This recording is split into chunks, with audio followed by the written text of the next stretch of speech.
Pero no se te ve la cara. Saca el trasero. Bueno, ¿queréis saber algo de la mina o no? Creo que no se le ve. Creo que no pase ahora. Y ahora escuchar que va a hablar. Va a hablar José. Venga, date prisa que Hola, te he traído el se ordenador. enfría la melena. Tenéis ya ganas de merendar. Mira, nos va a contar ¿Te mucho quieres el ordenador? ¿El ordenador? y nos volvemos al otro lado, ¿verdad? Bueno,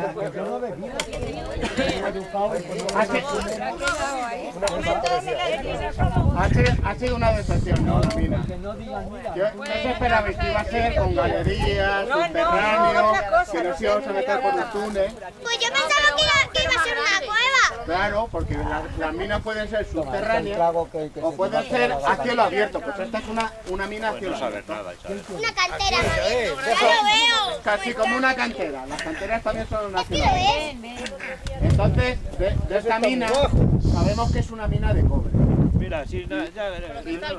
Y lo sabemos porque vino con nosotros un ingeniero Víctor, el amigo de José Mari, que decimos el amigo de José Mari Víctor y parece que no, pero es ingeniero.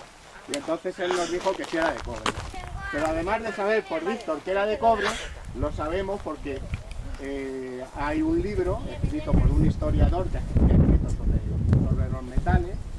El historiador se llama Julio Sánchez Gómez, es doctor en Historia y profesor de la Universidad de Salamanca, y en su libro de Minería, Metalurgia y Comercio de Metales, pues nos ha traído Marisa de su biblioteca el libro, y en la página 683 nos dice, en el 683, que era cuando reinaba Felipe II.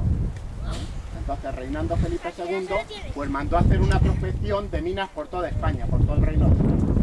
Y nos dice que en el informe que hizo Nicolau Cipriano en la década de 1580, por iniciativa real, realiza la primera prospección general del territorio del reino con objeto de hallar veneros de cobre, estaño, plomo y azufre, los 4 productos estratégicos a fin de ponerlos en explotación.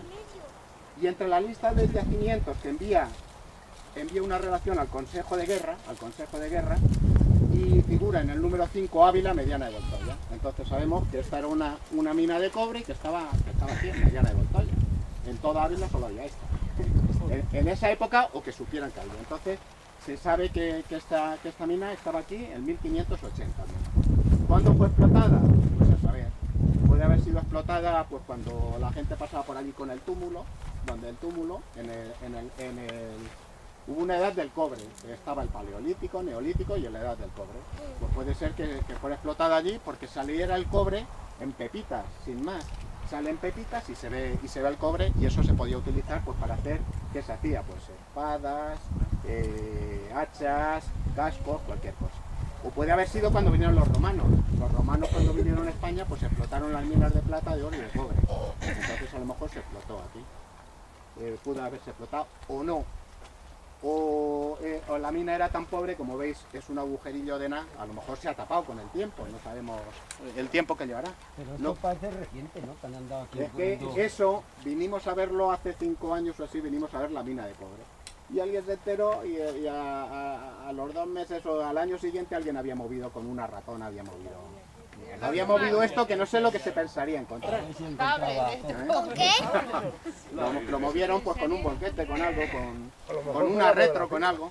Sí, con algo lo movieron, pero eso que han movido ahí, pues nada, el hueco era un poquillo más Oye. grande, no mucho más, pero... José Luis, parecemos arqueólogos, ¿eh? Aunque sí, O sea, que se cree que la producción sería. no sabemos cuándo efectivamente no sabemos cuándo se explotó. Lo que sí sabemos es que no se explotó en los 100 años.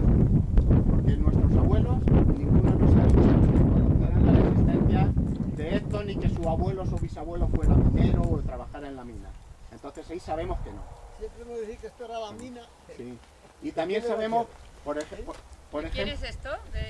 ¿Esto es de algún pues particular? esto no sé si será de los parceleros o será de alguien en particular. Eso es de Ramiro. Eso que está ahí. Esto es una finca particular. Esto es una finca No sé de particular. quién Pues, será, y en la parte de abajo también. pues ahora será de alguien. ¿Por qué? Que no, esto es particular. Sí, pues puede que sea particular. El término el término de Mediana de Voltoya, todo, Desde 1511 a 1688 era del convento de las Gordillas. Pertenecía a un monasterio, al convento de las Gordillas. Entonces, todo esto pertenecía a las monjas. Y lo que había era pues labradores que explotaban ello, pero todos los productos iban para las monjas. Con la desamortización que hubo de los bienes eclesiásticos, pues esto pasó a los nobles. Y lo compraron los que tenían dinero. Pagaban al Estado un dinero, se desamortizó y pasó a los nobles. Y estos nobles luego, en 1900, es que Mediana solo pertenece a los habitantes de Mediana, solo han sido bueno, lo serían antes, serían propietarios de las tierras de Mediana cuando hubo la repoblación. En 1111, cuando se hizo la iglesia, la románica, pues se repobló, y decíamos que se repobló con gente del Alto Aragón. Pues en esa época sí sería de la gente que vino a repoblar. Pero ¿qué ocurrió? Luego que si malas cosechas, que si tal, que si venden y se van quedando con ellos los nobles. Bueno, pues se quedó una tal María Dávila, su familia, su madre Inés de Zabancos, y luego ella pues se fue quedando con todo el término de Mediana, Rivilla, Perabaz, todo esto, se quedó con todo. Y entonces todo pertenecía a ella. Ella enviudó 2 veces, y cuando a la segunda vez que enviudó se metió a monja, siendo ella la abadesa, claro. Entonces, y cuando murió sin descendencia, pues se lo donó al convento de las Gordillas. Y perteneció al convento de las Gordillas todo el término. Bueno, pues cuando se hizo, en España se hizo en 1570, 1574, se hizo un catastro, el catastro de Ensenada, y se hizo para todos los pueblos de España. Entonces todos los pueblos de España saben en 1750 quiénes eran los habitantes con nombres y apellidos, quiénes eran los hijos, cuál era la profesión de cualquier habitante de Mediana de Voltoya, igual que en todos los pueblos. Entonces en una pregunta dicen, ¿hay minas o molinos harineros o tal? Y la respuesta es que no. Y nos dicen las profesiones de las personas que había en Mediana de Voltoya. Y entonces pues nos dicen que en Mediana de Voltoya pues había labradores y ganaderos. Vamos a ver lo que nos dice. Mineros. En mineros no, entonces no nos dice que hubiera mineros. Nos dice, había labradores, mozos de labranza y pastores. También había un cirujano, en 1752, teníamos cirujano. Teníamos un sacristán, que era una profesión, un arriero, un sastre, un tejedor, un mesonero, teníamos un mesón, un tabernero, teníamos una taberna, y un herrero, teníamos un herrero. Zapatero no nos dice, sastre, tejedor, mesonero, tabernero y herrero. ¿Y el cura? El cirujano. Y el cura también. El cura también estaría, ¿no? Pero no lo ponían como profesión, sí, No era profesión. también teníamos cura, también teníamos cura. Y en esa época pues pertenecía entonces al convento de las Gordillas. Y nos dicen en esa época también que todo el término pertenecía al convento de las Gordillas. Pero hay unas fincas que no pertenecían al término, que eran particulares. Cuando se partió el término. Sí, eso sería después, cuando se quedó la marquesa con ellos. Había unas fincas, que Acele tenía una finca, y alguna más. Esa la de Acelera la llamaban las del cura, ¿no? La documentación que existe en el convento de las Gordillas es que todo el término, todo. No había ninguna finca que no perteneciera al convento de las Gordillas. ¿Y después de la desamortización qué pasó? Después de la desamortización, en 1866 lo compró un noble. Y ese noble luego lo vendió al conde de Montefrío. Y ese conde de Montefrío tenía 4 hijos y estas fincas correspondieron a dos hermanas. Y esas 2 hermanas las vendieron a todos los labradores que los compraban. Se hizo cargo de ellos, antes se llamaba el Instituto Nacional de Agricultura, luego de colonización. Pues entonces duró mucho tiempo. Y entonces pagaron un 20% del valor de las fincas y luego el resto con préstamos, y lo fueron pagando. Y entonces solo el término pertenece a los habitantes de Mediana desde 1929. Pero cuando llegó eso, esas fincas estaban ya. Pero esas se las compraron a los curas, porque yo tengo una tierra de esas que era de los curas. O sea que sería de las monjas que está diciendo José Luis. Las de Chacele, una que tengo yo. Sí. Pero esas yo después del S. Pero quiero decirte que esas no las compró, no eran del instituto, que eran de los curas. Por eso no entraron con el instituto. Es que con la desamortización se vendió todo. A lo mejor luego Una parte se quedaría en la iglesia. a la persona que se los vendió, alguien los vendió o algo, los podían haber vendido. Los tenían unos nobles y los podían haber vendido. Sí, no, Chacele tiene eso tenía, que no sé de quién será. Lo de Fuente Blanca. Pues el cobre. El cobre, ¿cuándo se puede haber explotado? Pues se puede haber explotado muy antiguamente si existían pepitas de cobre, que existían fuera del mineral, ya no es libres, ellas solas. Entonces coges el cobre, lo fundes en los martilleros y puedes hacer. Y en la antigüedad se hacían pues para joyas o para armas. Cuando existe el informe este de que existe aquí un yacimiento de cobre, ¿para qué se utilizaba el cobre? Entonces era en 1580, ¿para qué se usaba? Pues sobre todo para fabricar cañones.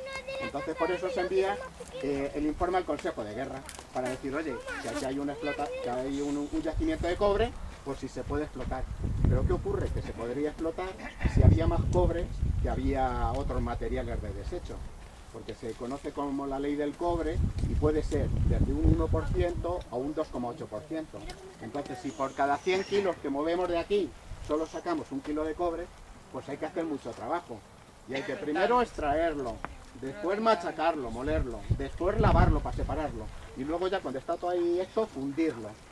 Entonces es mucho trabajo. Entonces a lo mejor era más barato comprarlo del extranjero que explotar la mina. Entonces por eso no sabemos que en algún momento resultaba de utilidad la explotación. Sabemos que ha sido explotada. ¿Y por qué sabemos que ha sido explotada? Pues si buscamos por aquí, el otro día que vine, si no se lo han llevado, busqué por aquí una piedra. Que ya no... Sí, aquí está. Pues si veis, que la buscáis por aquí, yo la encontré aquí, ¿no? Que no eso. Pues esto se ve como que es una escoria, ¿no? Claro, pues ahí habrá algo. Pues esto es una escoria, como las de la fragua. Entonces quiere decir que en algún momento se ha fundido. Entonces, claro, pues de eso, de la fundición, pues se separaba ya todo y se extraía el cobre. ¿Pero aquí mismo se hacía eso? Pues posiblemente, porque si esto estaba aquí, pues no sabemos el territorio que ocuparía ni cuándo fue. Pero para separar el cobre de la tierra y de las piedras y de otros metales con los que podía estar, pues había que fundirlo. ¿Vale? ¿Y para qué se utiliza el cobre? Ya hemos dicho que antiguamente para cañones, para obras de arte, para espadas, para cascos en la Edad Media. Luego vino la Edad del Bronce. Entonces con la Edad del Bronce se mezclaba el cobre con el estaño y ¿qué se hacía? El bronce. Y se hacían unos escudos fuertes y unas espadas más fuertes.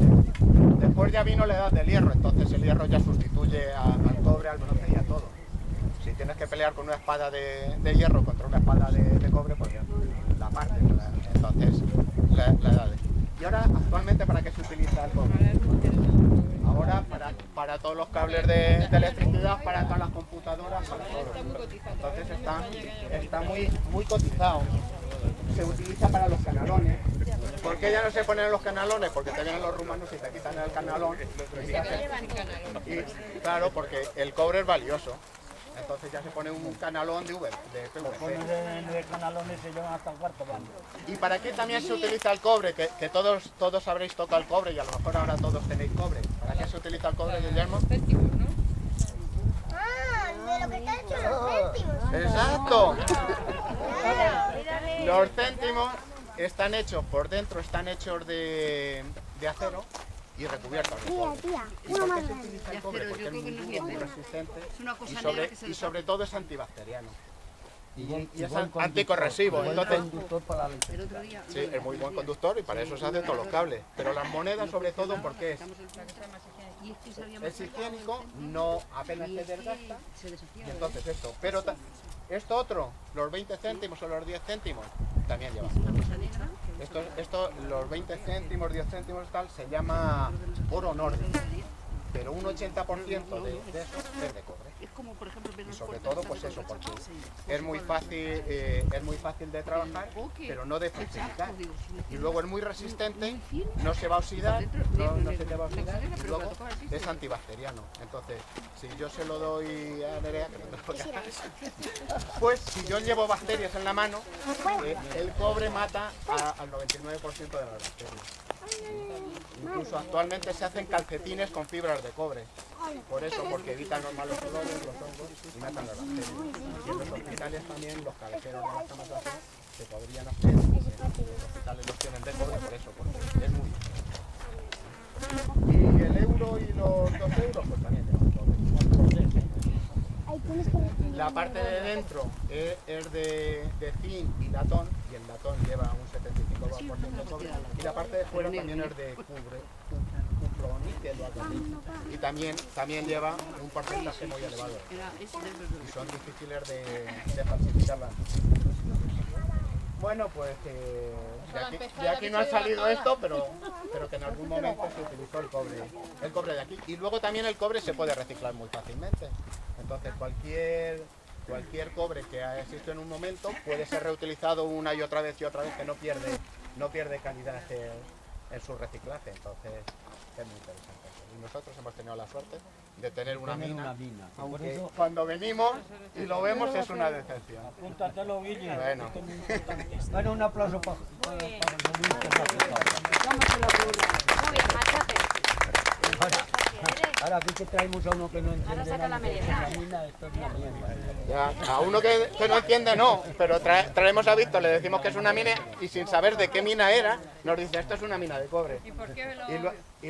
Pues eso, porque vio las escoles estas y vio los puntitos esos verdes que tiene y dice esto va a ser cobre. Y efectivamente era cobre porque está documentado en algún libro de alguien que ya estudió las minas de cobre.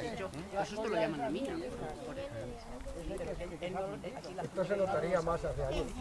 Pues me imagino. Cada año que pasa, pues esto con el agua y tal, se va corriendo la tierra y se va enterrando.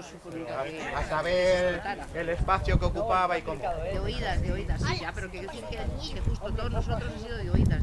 Eso es cobre. Sí, que Esto es un palo. mucho no hay, pero bueno, como los cimientos de todos los pueblos y todas las casas se caen y se soterran.